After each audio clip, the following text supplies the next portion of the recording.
So if you're new to the channel, I call all my subscribers dragons. We're smoking all my dragons, divine, righteous, almighty, greats, overachieving, never slacking. And today we got American cities versus European cities. What's the difference? Now, guys, to be honest with you, lately I've really been just thinking about traveling out the country so much more and more, and even living there for some time, sometime maybe in the future, in the near future, who knows, maybe when I hit my 30s or something, I'll go live out there for 6 months to a year somewhere and see how it is, because life is really about experience, right? And I really want to make sure I get the best out of it. I don't want to, possibly grow old and have any regrets. I want to make sure I lived my life to the fullest, right? Tasted different foods and just, you know, smelt different air. So with that being said, though, the original link will be in the description. Other than that, hit that like button, hit that subscribe, and hit that notification bell. And we're going to hop right into this. Here we go. The United States and Europe both have large urban populations and deep cultural ties, but their respective cities have some distinct differences. For starters, there is a significant age gap between European and American cities. When Europeans first arrived in the Americas in the late 15th and early 16th centuries, there were as many as 10 million natives living in what is today the United States. But the natives were not concentrated in large urban settlements like the civilizations in what is today Mexico and Central and South America. If there had been, you can only speculate on what would have happened to them. There are some exceptions though.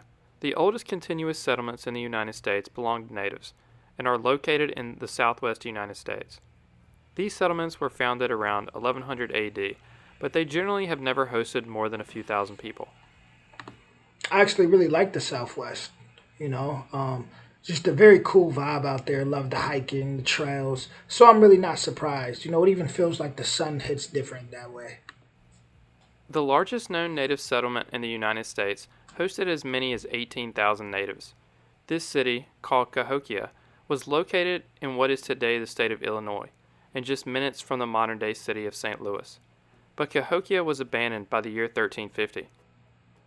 The 10 largest cities in the United States, on average, were settled around the early to mid-18th century, while Europe's 10 largest cities are hundreds and sometimes thousands of years older. Europe's 10 largest cities by population are on average larger than American cities when counting the residents within city limits. Out of Europe's 10 largest cities by population, none have less than 2 million people, but in the United States, 6 of its top 10 have less than 2 million people. Wow. So I guess in the U.S. we're not as big as we thought. Europe is, they packed over there in Europe. They packed a whole lot of people. European cities also have a higher population density. Out of Europe's 10 most populated cities, only 3 have a density of less than 10,000 people per square mile. St. Petersburg, Russia, Kiev, Ukraine, and Rome, Italy. The city with the highest density is Paris, with 53,000 people per square mile, nearly twice as many people as the United States' densest city, New York, with 28,000 people. I would not have guessed that. I lived in New York for about 7 years, New York City specifically. I'm originally from upstate New York, but I lived in New York City for about 7 years, and to be honest with you guys, I really wouldn't have expected that. Like, what? Look at how just condensed and packed New York City looks compared to Paris. So that's a surprise.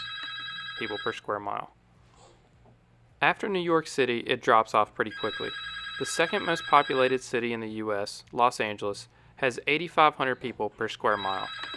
Hold on, guys. Let me go turn this phone off for a sec.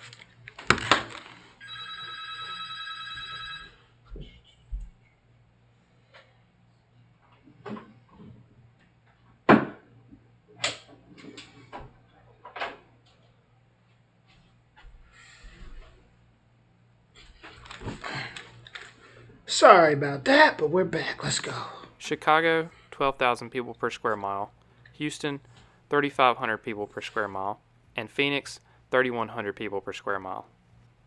The differences in European and U.S. cities' populations and densities are largely due to American suburbs. People are living outside of city limits and in homes instead of multi-story structures. These suburbs initially came about because of the train. They then exploded with the wider use of the car and cheap fuel that powered them. Land outside of American cities was also cheap, making homes affordable for the middle class. Chicago is often credited with inventing the suburb. After the fire of 1874, the city banned the construction of wood buildings. So speculators built cheap wooden homes as fast as they could just outside of Chicago for the 100,000 people that were just left homeless. After World War II, I literally had no clue about that. I don't remember learning that in school or anything. I had no clue. the federal government started guaranteeing loans that required 20% or less for a down payment and loan lengths as long as 30 years. Before this, it was common to have to make a 50% down payment with loan lengths as short as 5 to 10 years. These new loans increased the amount of people that could purchase a home, but these loans had more favorable terms for new construction compared to existing housing since the government did not want to back a loan on a house that may have issues. This meant it was easier to get a new home in the suburbs than a property close to the city center, which was typically older. However, African Americans were often discriminated against when it came to these loans, so few were able to move to the suburbs. While mortgage discrimination has improved significantly, the discrimination that occurred from the 40s to the 60s contributed to generational poverty, and it has had a lasting impact on the geography of American cities. African Americans are still less likely to be living in the suburbs than whites, though the demographics are slowly changing. Today, more African Americans actually live in the suburbs at 39% than within city limits at 36%. Crazy, crazy, crazy. But you got to give it up to the folks, the so-called, my so-called African Americans, right? We, for us to go through all that and still be doing so good today, I mean, you would think we would just pretty much be wiped out at this point, or for we everywhere, we everywhere, we all over, in every field. You go to the universities, you see a whole bunch of us. So shout out to the folks, man. Quick question for you. What do bad breath and your I'm learning a lot. I'm not even gonna lie, I'm learning a lot. Mass exodus in many of these cities, often referred to as white flight, led to severe urban decay. Residential buildings were abandoned, leading to local businesses shutting their doors due to less customers, which resulted in job losses, which led to poverty and crime, which led to more people leaving. This cycle continues in many cities today, while others have seen an urban revival in the last couple of decades, as many young professionals move back to the city. However, where wealthier people in the United States tend to live in the suburbs, in Europe, wealthier individuals are more likely to live in the city center. Take a look at this map of the London Underground, which shows the average income of the neighborhoods that use each stop.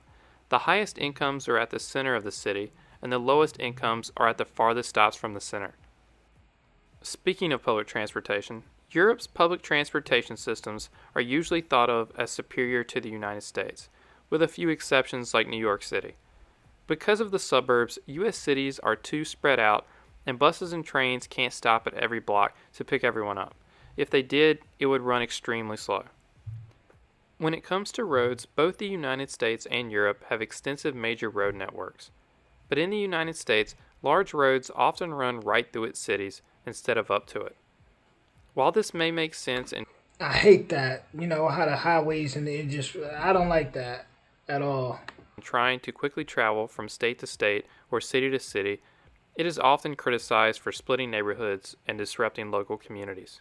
Another thing that separates European and U.S. cities are the amount of skyscrapers. United States cities generally have more skyscrapers.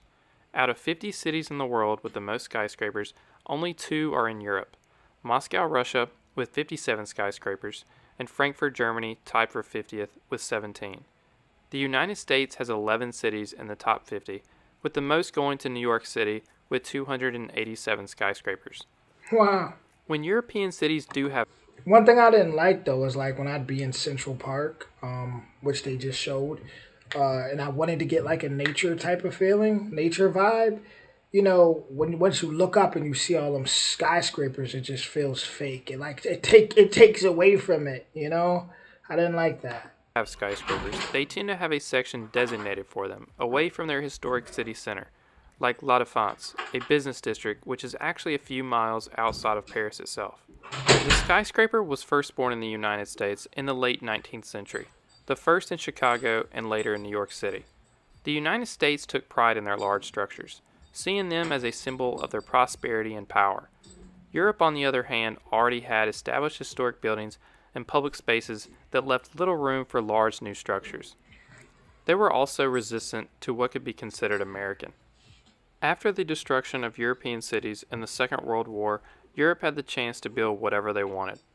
They could redesign their cities around the car as American cities were starting to, and now had room to build skyscrapers. But Europe chose not to. Europe had an overwhelming desire to build their cities back to the way they were before the war and to preserve their unique cultures and way of life. The city of Brussels also played a role in the rest of Europe protecting its urban landscape. The city of Brussels had a laissez-faire approach to urban planning in the 1960s to the 1980s. Structures that were often generic and didn't fit in with Brussels' historic city landscape were put all over the city.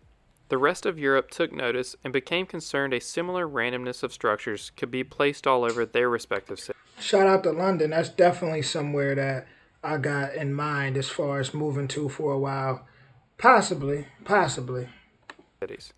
Zoning laws that protected Europe's Germany too. historic districts and structures were then passed across the continent. If you enjoyed this video, please subscribe for other geography-related topics. Thank you for watching.